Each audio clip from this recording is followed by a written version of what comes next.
whoops.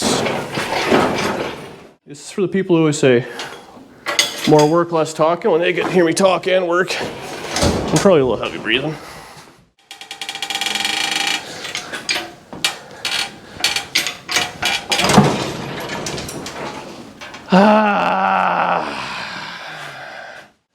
Well, another day, another dollar. Dan here. Daisy's Bait Shop. So we're working on Daniela's 57 Chevy. So not long ago we pulled out a snowbank, did kind of wheels and tires, did the little wipe on vice grip clear coat. Worked out fantastic. Now, originally this thing had a small block in it. I pulled that out, don't know what I did with it, I sold it. Had an LS in it. Yeah, it was kind of too much power, she didn't really enjoy it. And so I pulled that motor out for myself. Might have borrowed it. And I might have borrowed a few other bits and pieces like headlights and stuff like that for my own 57 Chevy. But we're gonna make it right. So we're gonna go ahead and put this thing together now. This motor right here, which is fresh rebuilt, just a few videos ago, it was stuck and we kind of got her rolling over again. And it ran, so that's always good. It's 350 Chev, nothing special. And this is the transmission that came with it. The motor was seized, but I wrote okay on the transmission, so I think that means we're okay. Now, the motor is irrelevant. We're gonna get in there. It didn't smoke. It seems fine, and if it's a problem, you know what, it's a small block Chevy. It is what it is. We have a bunch of things to do to get this motor in there. I had to go pick up a set of motor mounts, so I run these Moroso jobbies. They're solid motor mounts. They're definitely a little rough, but you know what? These small blocks are kind of tight, actually, in these Tri-5 platforms when you want to run an HEI. So that'll be fine on there. I have Fenderwell headers, which now that I look at it, it's going to be tight. I've only run them on a 55, and with power brakes and the fan setup, may be a small concern, but yeah, we'll figure it out. The front end may have to come off this thing, or the inner fenders might take a little bit of trimming. We'll just go ahead and see. I might give it a preemptive trim across here, but I'm pretty sure that's going to be our problem right there. But you know what? We'll deal with it as it goes. So I think what I'm going to do, I'm going to put on these motor mounts. I have a transmission mount. I'm going to put all that on, and we should be able to slide that thing in there and go from there. Actually, you know what? I think I'll just put the motor in because I'm going to be taking all that HVAC stuff off. Anyways, we're going to probably run new brake lines, so we'll figure it out after the fact. Why make it easy on yourself, right? So be back shortly. Hopefully Danielle will be out here to hold the camera, watch me struggle, put this thing in. We got the car all the way back, and I'm hoping I don't have to lift off the ground to get the motor in, since I added on a few inches of engine crane. Might make my life a little easier, but we'll see. It's just a small block Chevy and a car that has a small block Chevy. How hard can it be? Oh, and at some point, might have been me, someone had cut out this top brace for the Course Sport, which is terrible. Because what that does is it puts all the force on the radiator trying to split it, but it makes putting a motor in real easy. Well, man, how many times can a guy put a small block Chevy into a Tri-5 Chevy? Well, I think if there's a Guinness record, I'm getting close. Whoops. Well, we might be a little tight here. It's fine. Okay, so I was hoping I didn't have to take the hood off. I don't have enough space backwards to get the frickin' motor the way I want it. Luckily, this Vice Grip Garage clear coat is Turbo 350 proof. What do you think? Gotta put the door up. Hang on, you guys gotta move here. Sorry. Okay, let's see what happens. It's literally 30-some below today, so that's nice. Oh, what the? There we go, perfect. Oh, it's chilly. And we're a snowbank. I think I can muscle this. There we go.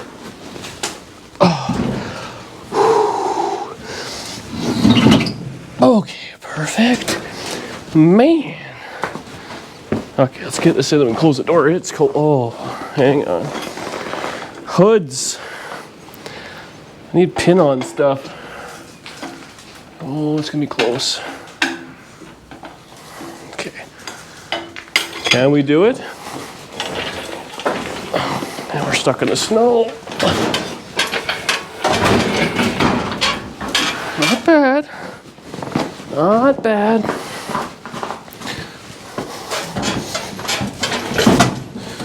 What's going on here? Okay. Whoa.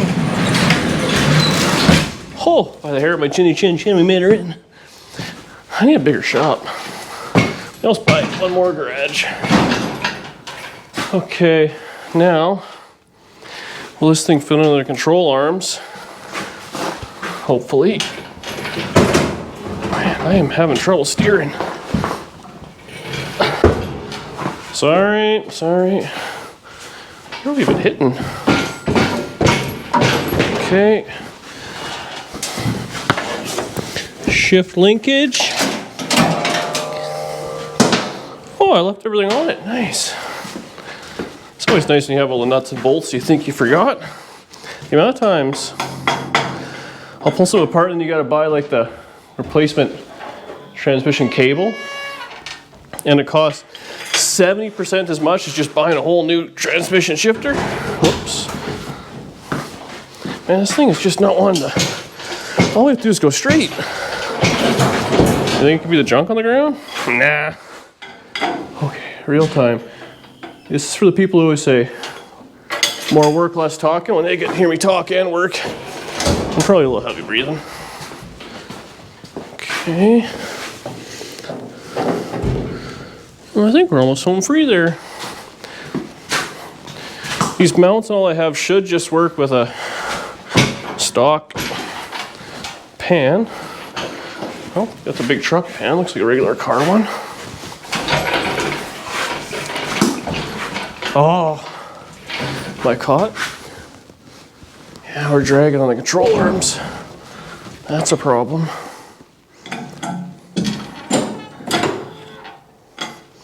I may have to choke up that chain a little too. It's fine, it's fine.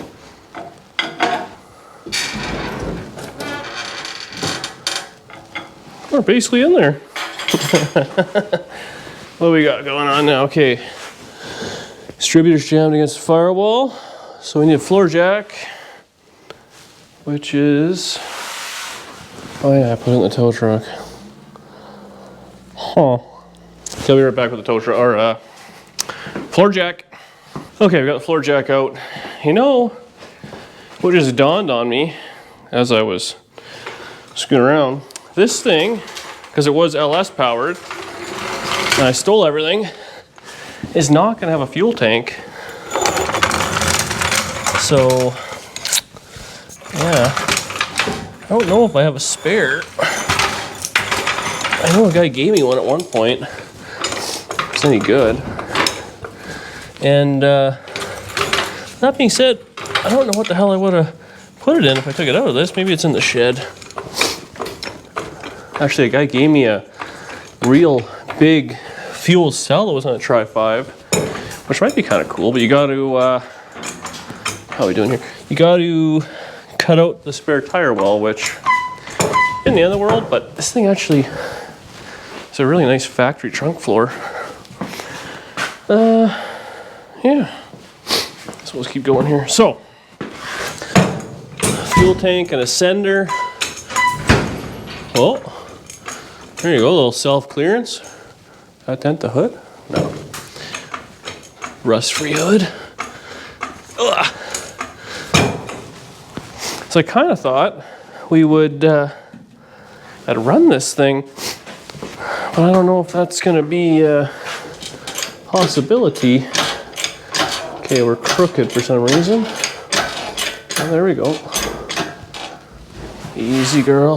Of course, now we're on the transmission. Okay, distributors up against the firewall. Why is that? So these Tri-5s, you can get different mounts. Oh, there we go. These ones, put the motor ahead, 3/4 of an inch, which allows an HEI distributor fit without dimpling the firewall, which is great. You run into issues with exhaust around steering, unfortunately. So pick your battle accordingly.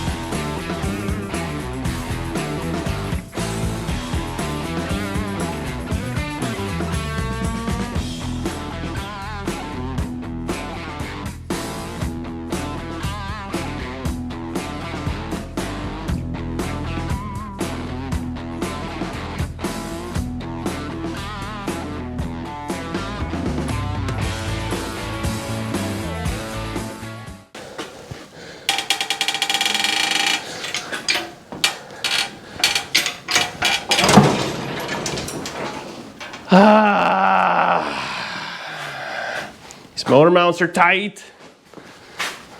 I'm gonna fix that real quick.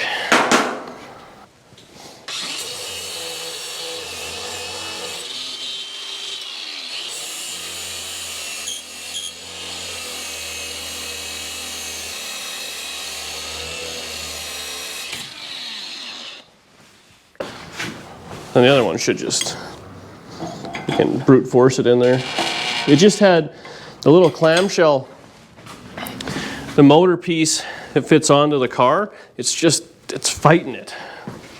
Which now that we're this far in, I actually recall that was a problem on this car.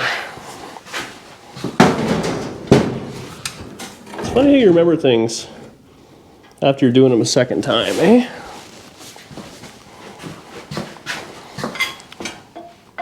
I probably thought, oh yeah, I'll just struggle it in the first time, it'll be fine on a small block. Then I put in the LS, probably struggled again. I was like, oh yeah, that won't happen again. And now here I am a third time.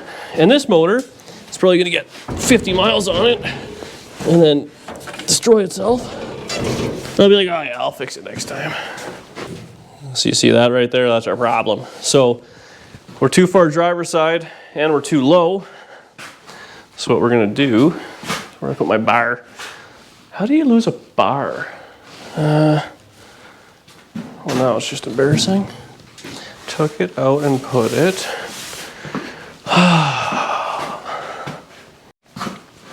Found it. Okay, we're gonna crank on this thing. So we have forcer passenger side. Oh, did that do anything? Okay. Oh, this is where we're getting close. A second person would be so handy right now. Murr, Danielle, casual viewer. The transmission's a little crooked, so it's not happy. Man, how'd that do? Anything? Well, we're almost there. I'll see if we can drop her down. See, again, this is now, we're gonna take the tension off. So the tension's all off the motor. But still not falling down onto its frickin' mount. Oh, I broke spark plug. Damn. Those are good ones. Give her a little jiggle. Oh. Close. That ringing noise isn't me hitting the fender, don't worry. Come on. Oh, we're a half hole out. How can it be too tight and too loose all at the same time. I think we should just try the other side. Does that make you guys feel better?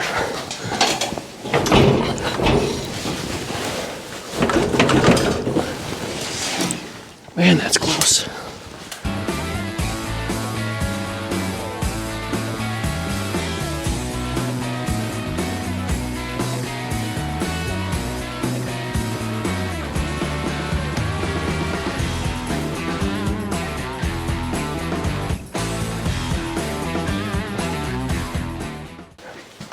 Well, I'm not gonna lie to y'all. I had a small fit, and then took out the grinder, and I gave those motor mounts quite the haircut. But yeah, I had to cope and calm down now. Pull it right off the transmission jack, so I'm an idiot. We should slide this thing right in. Where we go? Oh yeah, no, still good. Oh, we're close. I feel like we got it this time. I feel lucky. 17th time's a try, or a charm. Oh yeah. There we go. Okay.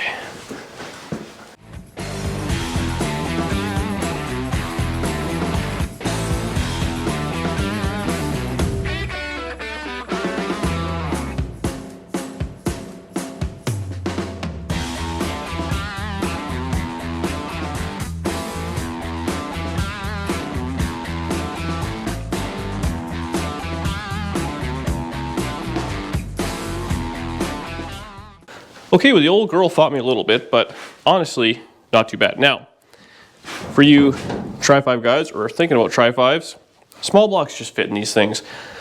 I love big blocks, don't get me wrong, and I've had a few of them in these Tri-5s, but man, small blocks just fit. And I'm gonna show you the things to look out for and the nice things. So again, on a big block, you gotta worry about clearance right here. Same with actually an LS motor, I will say. They do sell these solid motor mounts on like the ear side. They do sell longer ones, which might help you raise the motor up, but I don't know what the geometry does there. On a big block, you are KOing the firewall for sure right there. You're probably gonna modify the oil pan, but this one fits just fine. And the next thing that's a hassle is headers. Again, small block's not too big or bad, but a big block, you're right into the steering box. So all stuff to worry about. You can see here, I can fit 2 fingers between the distributor and the firewall. Now I have heard guys say you can put an HEI in these things, which you probably can, but I think you probably have trouble getting them out maybe, I don't know, without the forward mount, sorry. An HEI with those forward mounts, just the ticket. As far as I'm concerned, I found that a bunch of times. I think these are CPP mounts, but they have all sorts of ones. These are bolt-in, they sell weld-in ones. They're the way to do it. Now what I've also done, this is the transmission cross member I think that was in it, which is like your standard, you know, double exhaust dealie with a single mount. And I just built a little bracket that this will fit on both sides, nut and bolt it down. So I'll probably sneak under there. I'll set the transmission on its mounts, just so it's not going to fall, because right now floor jack is holding it. And that's really easy. And this one, because I already had motor trans in it, I'm hoping I didn't change the transmission mount, cut it off and re-weld it for the LS. I think it'll all be the same. Save me a bunch of time. Everything is aligned at the right angle, I hope, because that's how I did it. I'm going to go ahead and say past Dan isn't going to screw over current Dan. I'm going to do that, then I'm going to take a break, because I'm tired and frustrated. This motor fought me hard. And then pull the car ahead. I have the scissor jack pushed under and far, so we'll pull it ahead, scoot this thing up in the air, pull the front wheels, and we'll try and fit those headers, and we'll see what we got for a fuel tank. I do see there was, this is a factory fuel line, so we probably just reuse that. I guess I didn't take that out. I know I ran the LS stuff on the driver's side. Hopefully I have a fuel tank. This is why you just work on the same cars over and over and over again, because you have spare parts. All right, so we got the hot rod up on the lift. I will say this lift is so freaking handy, but it's heavy, and So I'm endlessly moving it forward and back. It doesn't roll quite as well as you might think. So what I end up doing is I have that big 4x4, and we'll put the bobcat and push it back. So we need it back, obviously, to get the legs of the engine crane under, and then you have to drag it back. So I have like a ratchet strap, and I pull it back with a bobcat. So if you're doing it by yourself, I mean, I can just screw it on the truck or do whatever I guess you gotta do, but it's a pain. Now, let's fit these headers. We got the wheel off. Don't mind that hose clamp. That's structural. I stripped the friggin' pin thing. I gotta deal with that at some point. Now, if you look at these headers, they kind of both go out and they follow the center two cylinders, and they do kick up. Now, if it kind of gives you an idea of, you know, that's about the plane we're looking at, and it's going to come straight out. And if we go under here, oh, I got to run in the clear. Patina. So the cylinders would kind of be like right there and up. So I think what I'm going to do is there's an easier show on this side. There's a pretty distinct body line right in that area. So I think what I'm going to do is cut up across that body line, because if it's stamped, it will have, you know, maintain all of its strength. And then we'll just kind of run down with the back of the wheel where it's flanged and keep all that strength as much as we can.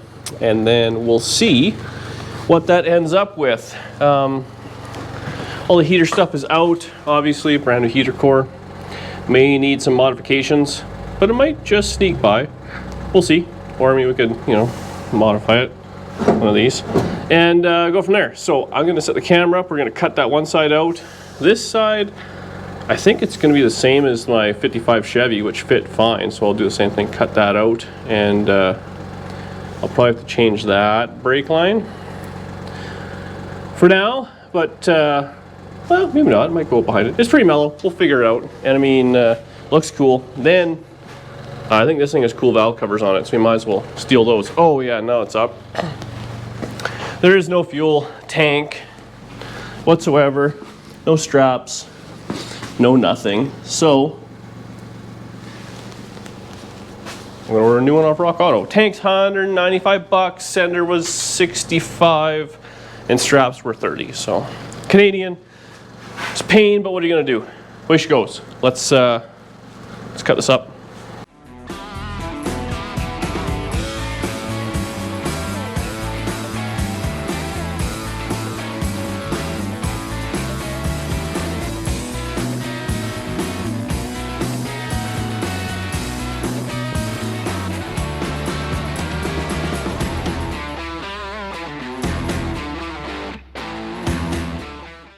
There we have it. She's in.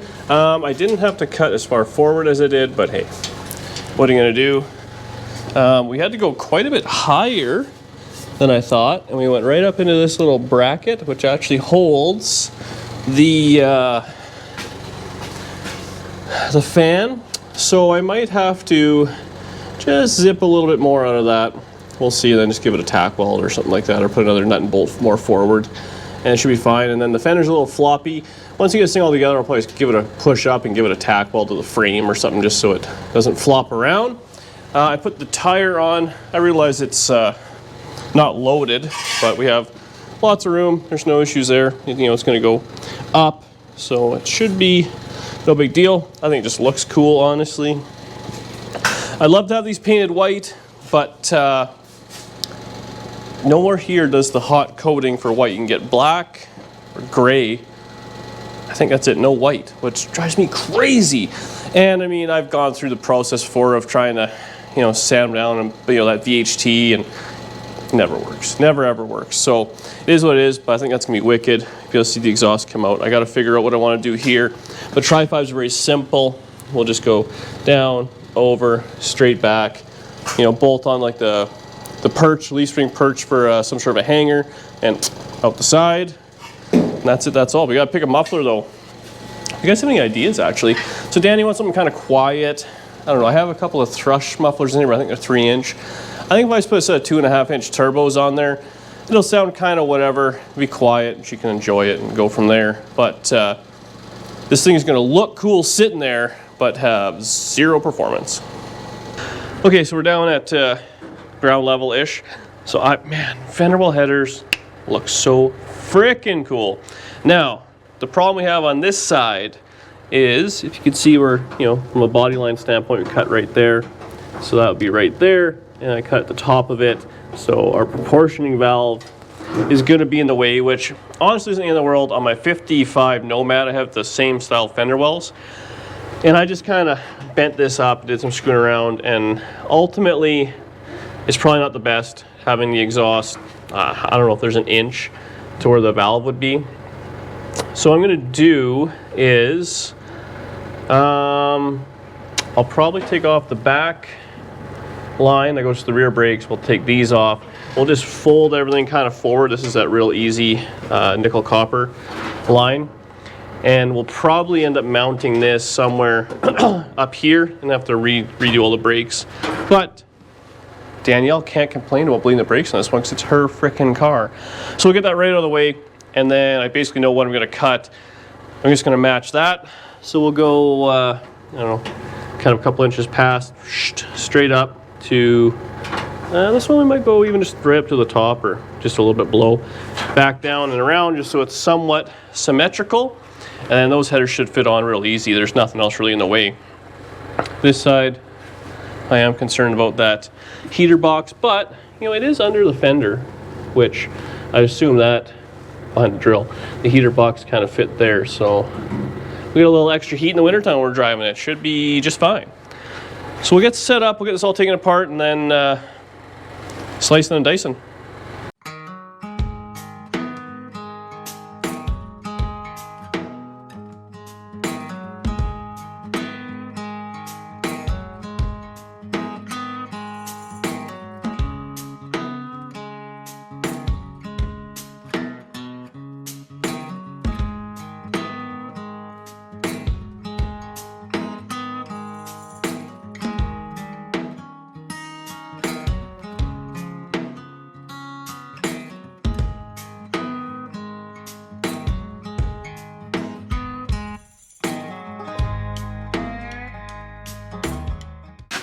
So this header fit not too bad.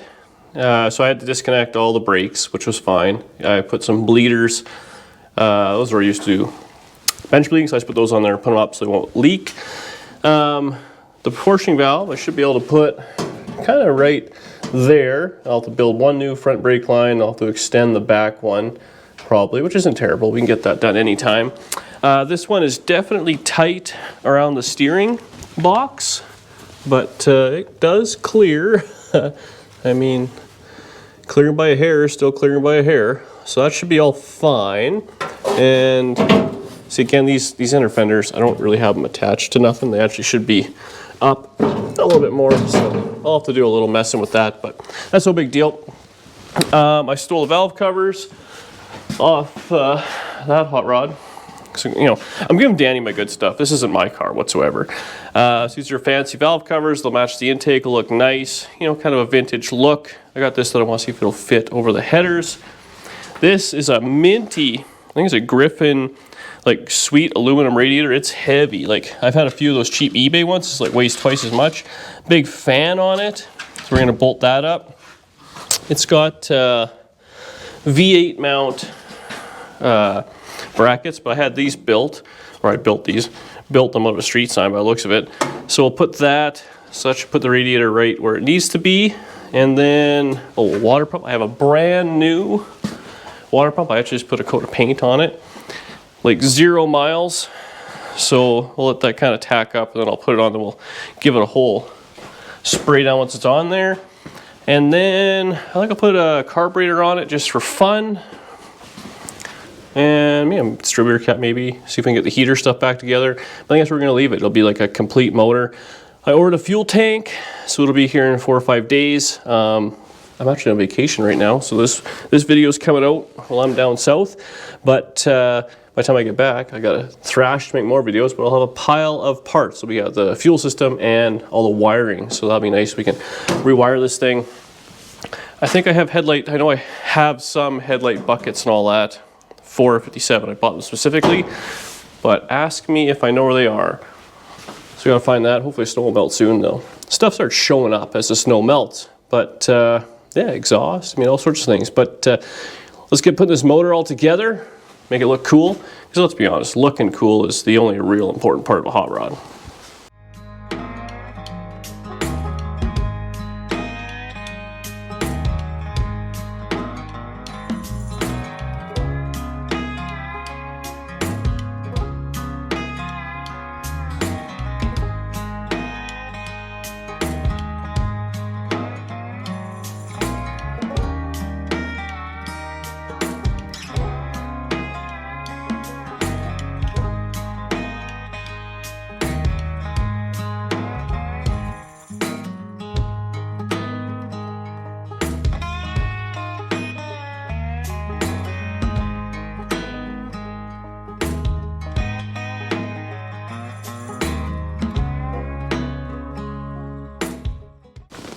How cool would that be?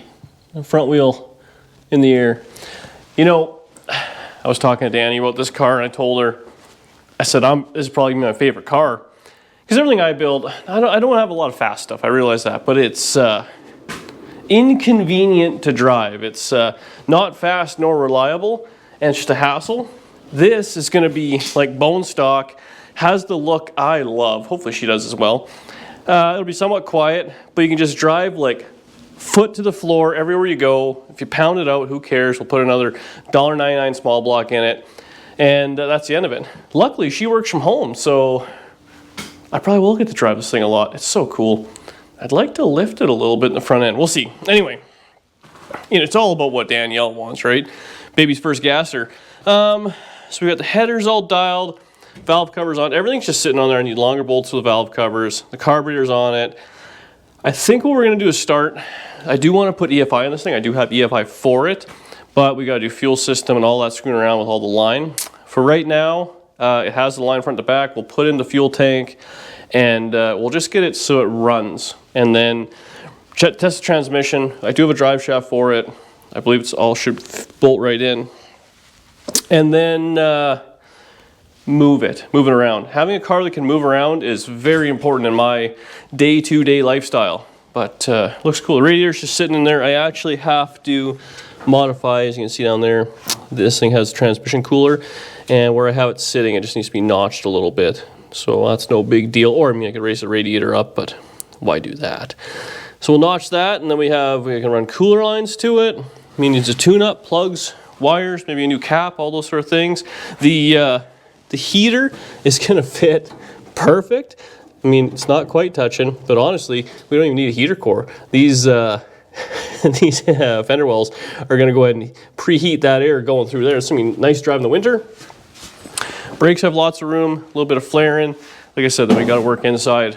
Wiring, we gotta get some seats. We gotta do a little screwing around. Danny wants to make door panels. I gotta put a gas pedal in it. There's still lots to do, but we're getting there, and this thing looks so cool. I'm absolutely in love with it. Like I said, I'm in Tennessee right now, hopefully, and having a good time, but I will be back, well, for the next video in the next few days, and I'll be scrambling to put out content as per usual. But thank you very much for watching. Hopefully you enjoyed my struggle.